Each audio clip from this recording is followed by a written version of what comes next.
What is going on, everybody? So as you'll see from the title of the video, I got a new cart, and I thought what better time than now to compare it to the Epiq, because I know if you're looking into buying a larger cart, there's really only two options that I know of.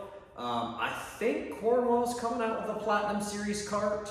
I thought I saw that somewhere, maybe they already have, I'm not 100% sure, which would kind of put it in that larger cart category. But I don't 100% know that. So for sure, I know the Macsimizer and the Epiq are two of the larger carts that they make. And so I figured I'd do a video on it, kind of give you guys some comparisons, my initial thoughts, because I haven't even gotten this fully loaded yet. I'm slowly working on it. As you can see, I got some stuff up here, which this is not going to stay the same. I'm getting different magnets and stuff, but I'm just trying to get some ideas, kind of how I want some stuff set up. The drawers and stuff, I've already ran into a couple issues, which I'll go into. But yeah, so if you're interested, so this is the Epiq workstation tool cart is what it's called. As you can tell, it does not have a flip top. It's a stationary stainless steel top. I apologize for the mess, but I am reorganizing the shop because I got this cart and this is going to be stationary now. I'm not going to roll this around, and I'll explain why as well. So I also did a video on the Epiq workstation. So if you go back and look at my previous video, I did a walkthrough, kind of showed all the stuff, how I had it set up. Obviously that's no longer going to be like that for now. But yeah, so the Epiq tool cart is 30 inches deep and it's 36 inches wide. The Macsimizer is 25 inches deep and 42 inches wide, or close to 42 inches wide. Obviously this has a flip top. They do make an Epiq version of the flip top. If you're looking at carts or watching this video, you probably know that. If not, they do. Both carts are quite expensive for tool carts. In my mind, honestly, this cart is actually a great tool cart for somebody first getting into the industry, versus going out and buying like a double bay or a double bank, several, $5,000 or $6,000 toolbox. I always told the guys when I was at the dealerships, because they'd come over and get Toolbox NV and look at my box and some of the other guys' box and want to go out and buy that huge box, and I'm like, don't get Toolbox NV, just buy something cheap to get you started. I started in a Craftsman box. It did fantastic. It served its purpose for the several years that I used it, and then I got into my Snap-on box. So it takes time. I've paid cash for basically everything, all my toolboxes and stuff. I save up and then I buy it when I have the money. I don't just try to jump into it and not think through the decision. That's the only reason I actually bought the cart, is because I wanted the 84-inch Epiq. I had it all built out, double lockers, power, everything, echo locks and all that. But with the price, I just didn't want to stress myself financially with the business right now on that. So I just decided not to do that, and I figured I bought a diag cart, which I also did a video on, and then I bought this cart. So the idea was, I ran out of space in my Master Series. I got all of my diagnostic stuff out of the Master Series box, which cleared out a little bit of space. Now that I bought the Macsimizer, this is going to be my main roll-around cart. The reason being is because the 30-inch depth is quite hard to maneuver around my current shop. In the future, when I get a bigger shop, I do plan to make sure there's enough space, because that was always one thing when I was at the dealerships. And then other shops that I worked at, everything was so cram-packed in between cars, and you really had no room to move, and that can be annoying and a pain. So I do plan to make more space when I get my larger shop. I plan to try to think that through and design it that way. So I needed something a little bit more narrow, because I had to move some of my ramps and stuff that I have for my mid-rise lift. So this fit the bill. It was still large enough to hold all of my stuff. Hopefully that this holds. And so we'll get into that as well. So yeah, so aside from that, I'm gonna pull you off the tripod here. Sorry, you see my hand for a second. All right, so if you haven't seen my previous videos, so there's my diag cart, obviously. There's my Master Series. Now this is just gonna stay here, it's stationary, which actually works out great because it's an Epiq design, so all four casters lock, and then I'll just use it as a worktop now. And then obviously extra storage. So that's gonna be great. And then this is gonna be my primary main box. So what I do like about this so far is this extra little tray right here. It's like 3.5 inches deep. which is nice. So right now I have all my batteries in here. I don't know if I'll keep it that way, but we'll see. I like the fact that it's got a pry bar holder. I did have my big, huge, I have a Cornwell, very large, I forget what the size it is, pry bar in here, and it works. It'll go down in there. I had to modify this a little bit, but then it goes down underneath and hits the casters as they're spinning. So it does not actually work. The lid closes and everything. Like I said, I'm not leaving this like this because these magnets, there's only a magnet here, each where a ratchet is, there's a magnet. So I'm gonna get the actual rails so I can hold more. Same with this.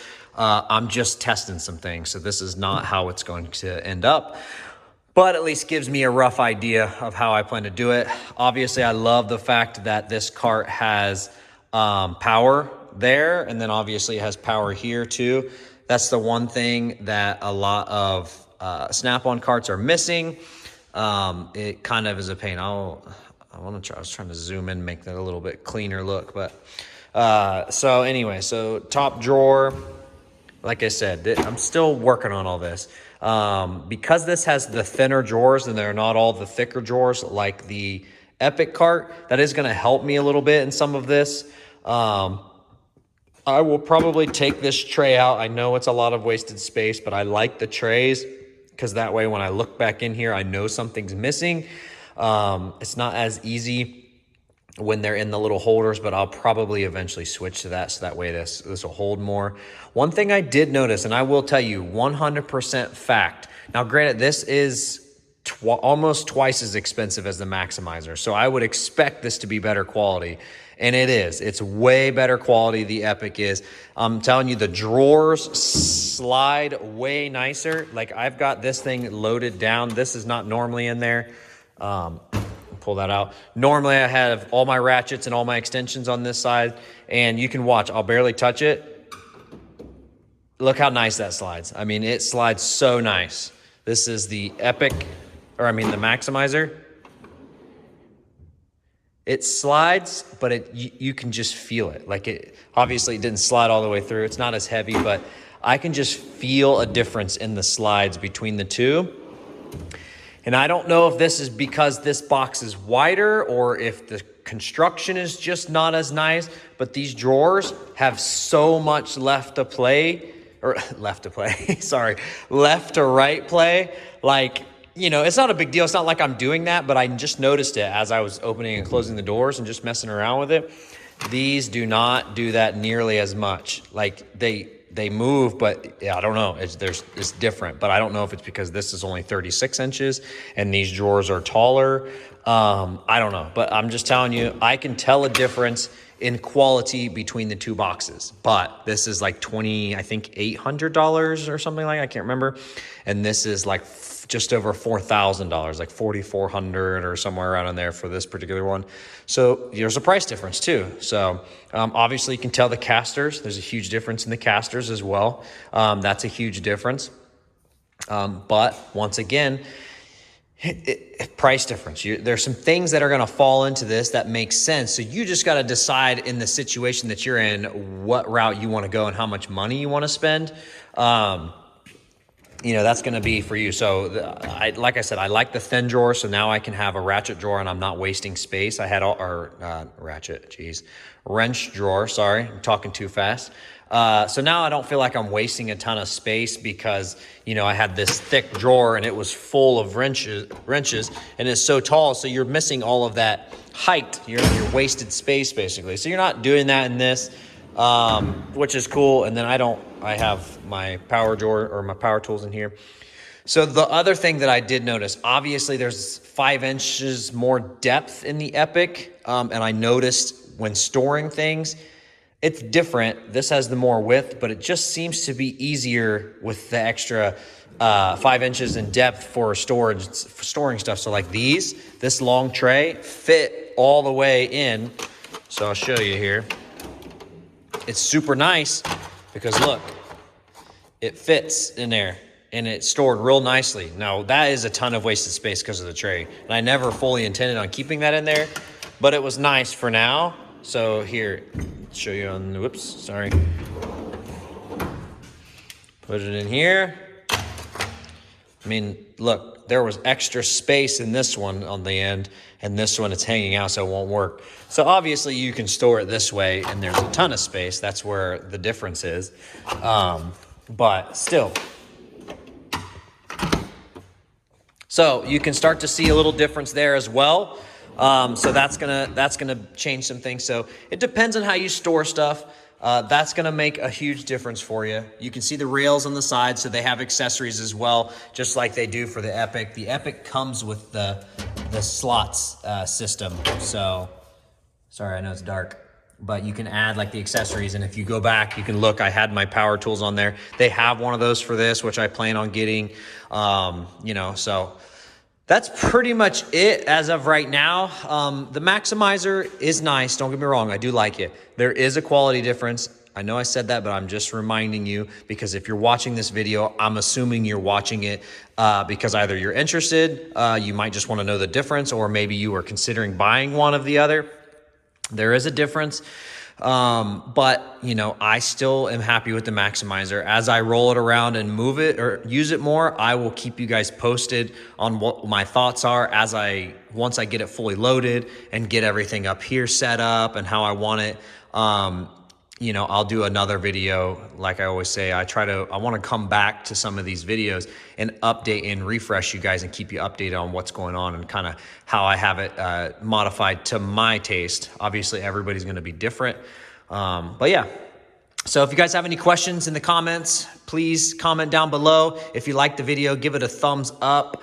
Hopefully this is better. I know people have complained because I was recording vertically and they couldn't, switch it horizontal and make it large picture. So hopefully this helps. I have it zoomed out a little bit, so hopefully the quality comes across good as well. But like I said, any questions, feel free to throw them down in the comments. I'm happy to answer. I try to respond to everybody as quick as possible.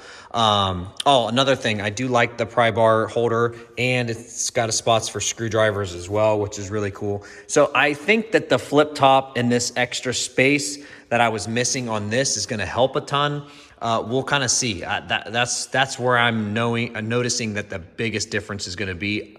Obviously, it's very obvious, but like I said, that's what I'm here to do this video on, because you want to make those decisions as well informed as possible, because it's a big purchase. Tools and toolboxes are not cheap, and you want to make sure that you're investing your money wisely. You work hard for it. So awesome, guys. Thanks. Appreciate it. Have a fantastic day. We'll talk to you soon. See you. Bye.